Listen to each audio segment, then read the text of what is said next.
I want to understand white rage, and I'm white, and I want to understand it. So what is it that caused thousands of people to assault this building and try to overturn the Constitution of the United States of America? What caused that? I want to find that out. I personally find it offensive that we are accusing the United States military, our general officers, our commissioned, non-commissioned officers of being, quote, woke or something else because we're studying some theories that are out there.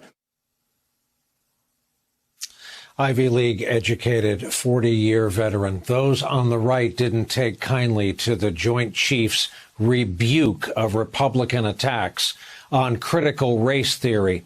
General Milley's remarks elicited this attack on Fox News tonight.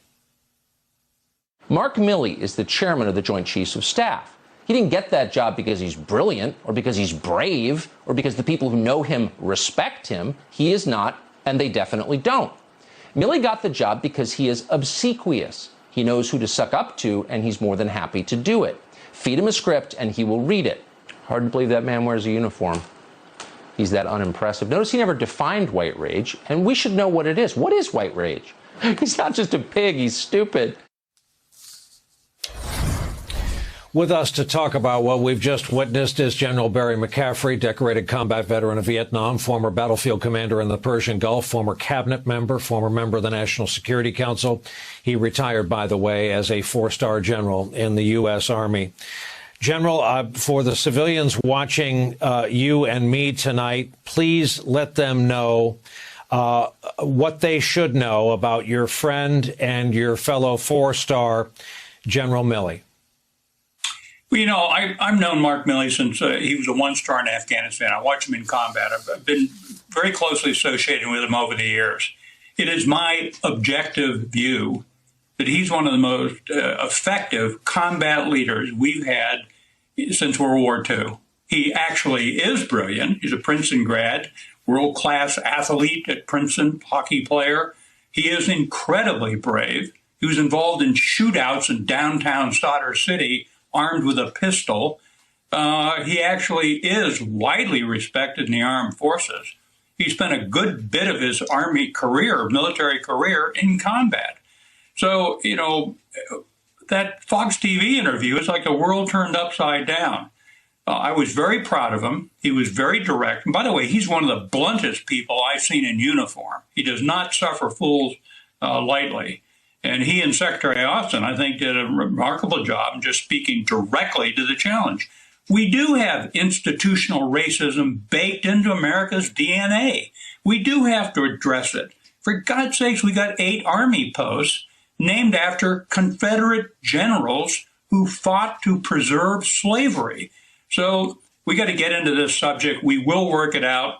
In many ways, the armed forces is the least racist institution in this country, but we got a long way to go, and Mark Milley's the guy to help us get there.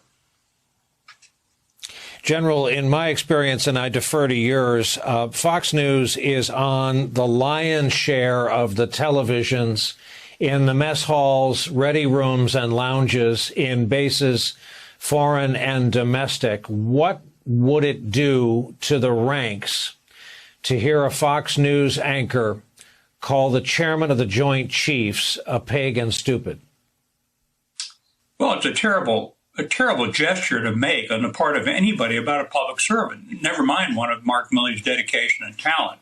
Look, I've never bought into the notion that the armed forces is rife with extremism because they're watching Fox TV. I don't believe that at all. 40% of the armed forces are minorities of one sort or another. They're basically, it's an apolitical institution. Certainly the officer corps is.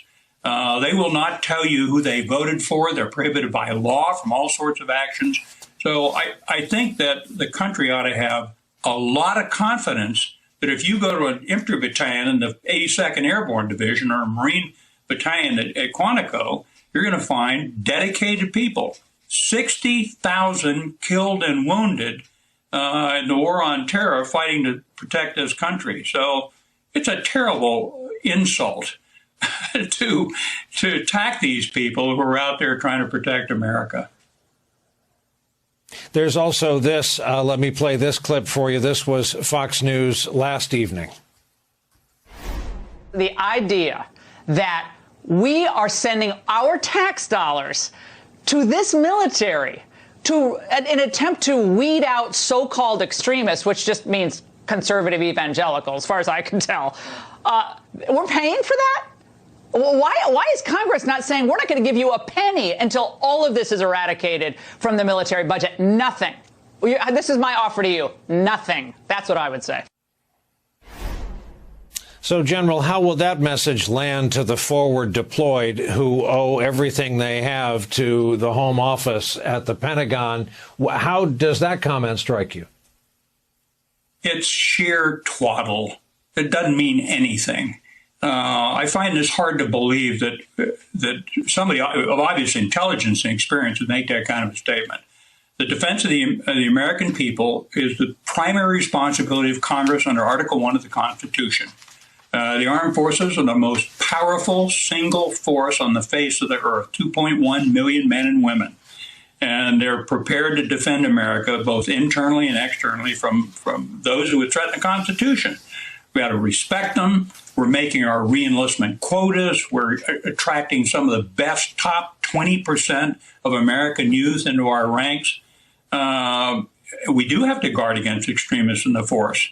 We got to keep the military people with badges and guns and uniforms need to be carefully observed by the authorities. So, you know, that whole interview there is just the stuff of twits.